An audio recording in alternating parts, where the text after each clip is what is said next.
Pendidikan Islam Kontemporer pada abad ke-20 dan 21, mata kuliah Sejarah Pendidikan Islam. Di sini akan memaparkan materi mata kuliah Sejarah Pendidikan Islam tentang pendidikan Islam kontemporer pada abad ke-20 dan 21.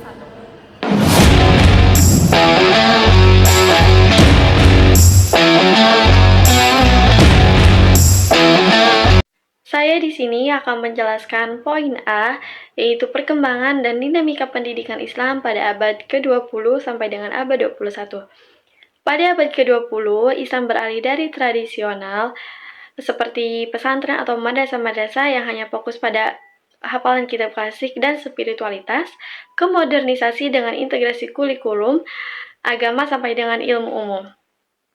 Reformasi metode serta manajemen modern oleh Muhammadiyah dan Nahdlatul Ulama meskipun ada resistensi konservatif. Pada abad ke-21, menjadikan kurikulum holistik, yaitu spiritual, intelektual, sosial, literasi digital, soft skills, kewirausahaan Islami, dan e-learning untuk daya saing global. Adapun tantangannya yaitu kesenjangan teknologi, globalisasi sekolah, diatasi dengan dialog inklusif dan pelestarian akhlak Qur'ani Sunnah. Sekian penyampaian materi poin A dan selanjutnya akan dilanjutkan oleh poin B. Selanjutnya materi yang kedua yaitu faktor-faktor yang mempengaruhi perubahan pendidikan Islam kontemporer.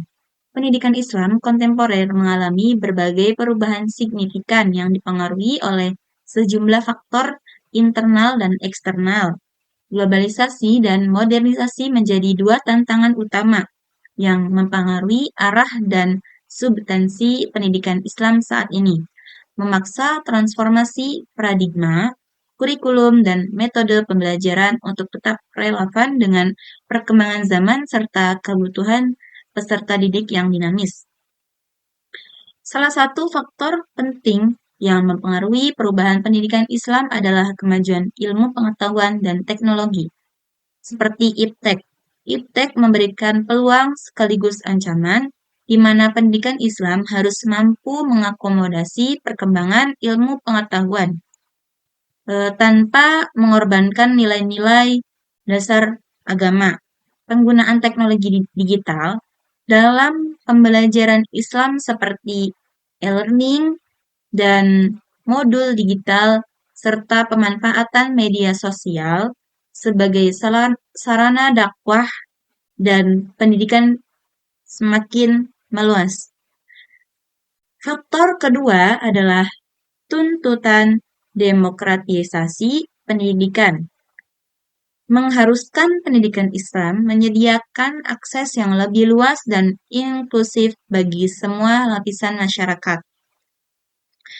Yang ketiga, ada faktor lainnya yaitu mendominasi perubahan pendidikan Islam pemanfaatan teknologi digital, seperti platform online, sumber belajar digital, dan aplikasi Islam yang menjadi sarana efektif dalam memperluas akses pendidikan Islam serta memperkaya konten pembelajaran. Yang selanjutnya ada peran guru atau pendidikan Islam juga menjadi faktor penting yang mempengaruhi perubahan pendidikan Islam kontemporer. Guru harus memiliki kompetensi tidak hanya dalam bidang ilmu agama, tetapi juga dalam pemanfaatan teknologi. Selanjutnya ada faktor budaya lokal yang menjadi konteks pendidikan Islam tidak boleh diabaikan, seperti menghargai warisan budaya sekaligus menjembatani pemahaman keislaman yang sesuai dengan konteks budaya atau sosial. Selanjutnya juga ada peran keluarga dan masyarakat juga berpengaruh dalam pendidikan Islam.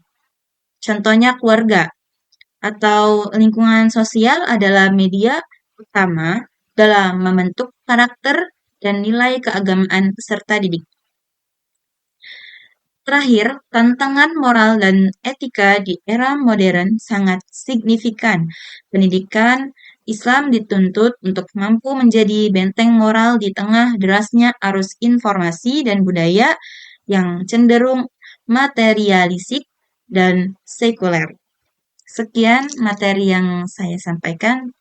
Dilanjut materi yang ketiga. Selanjutnya, peran teknologi, metode baru, dan tokoh Islam. Teknologi seperti AI, VR atau IR, LMS, dan mobile apps menciptakan pembelajaran imersif dan inklusif. Metode baru seperti BGBL, Flipped Classroom, Blended Learning, gamifikasi merupakan tingkatan partisipasi siswa. Tokoh Islam, pemimpin inovasi, dakwah digital seperti YouTube atau TikTok, literasi keagamaan, dan moderasi. Sinergi ketiganya menghasilkan pendidikan relevan, berakhlak, kompetitif global tanpa hilang akar Islam. Sekian pemaparan materi